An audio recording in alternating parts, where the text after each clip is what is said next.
In the cultural context, bebop was considered, as Eddie Meadows has written, a musical antagonism that developed in the early part of the 20th century because of white appropriation of African American jazz.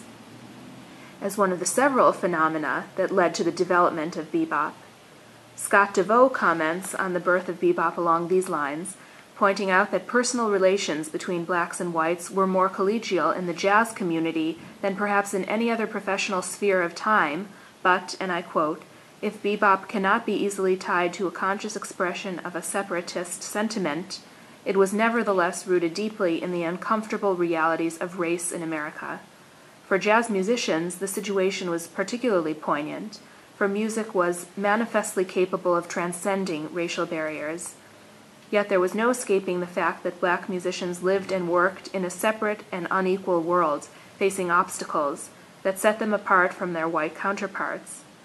Bebop was shaped and to an extent stimulated by these social facts. The peculiar dynamics of the jam session suggested a new shape and purpose for beboppers, intellectual and artistic aspirations. Mr. McBee, would you comment on this cultural background of bebop and how you've interacted with it? Well, that's pretty large. I'm certainly not a historian. However, I did come up in those areas. At the beginning of my career, that is in the early 50s, I found myself right in the heart of that activity, social activity. But, you know, simply to respond to you, in the 50s when blacks and whites, especially in my area, Tulsa, Oklahoma, were entirely separated, I remember quite clearly that during my first year of performances at a local club there, you know, that is, being young and not really having any idea, even at the time, what music was, the process of playing the instrument. I had a lot of talent, and I just played by ear.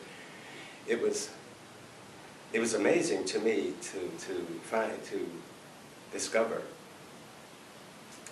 the social impact that the music that I was playing had on the community, because not too far away was a place called Kane's Ballroom in Tulsa, Oklahoma, which is where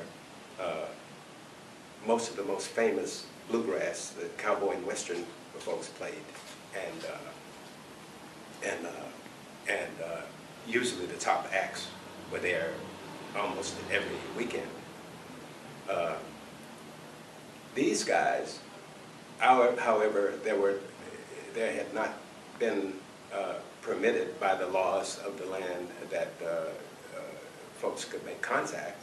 These guys, after midnight, would put their guitars down, their cowboy hats down, bring their basses and saxophones into our community, and we jam all night. And people of all colors would find their way there too. So it was really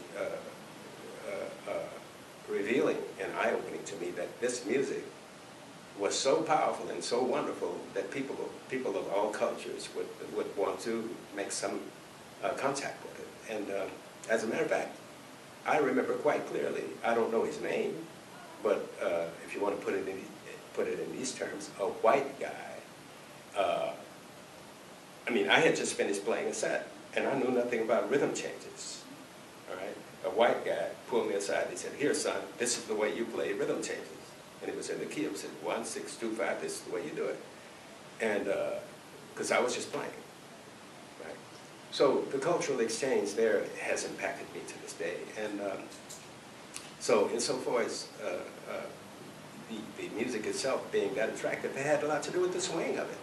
You know, when you swing, you know, you want to move your body and you want to loosen up. You want to relieve yourself of those things inside that perhaps might have been a little bit, you know, uncomfortable, and you just loosen up, and everybody wanted to make contact with that. And so it most certainly, the music itself most certainly opened a lot of doors to people rubbing elbows, so to speak.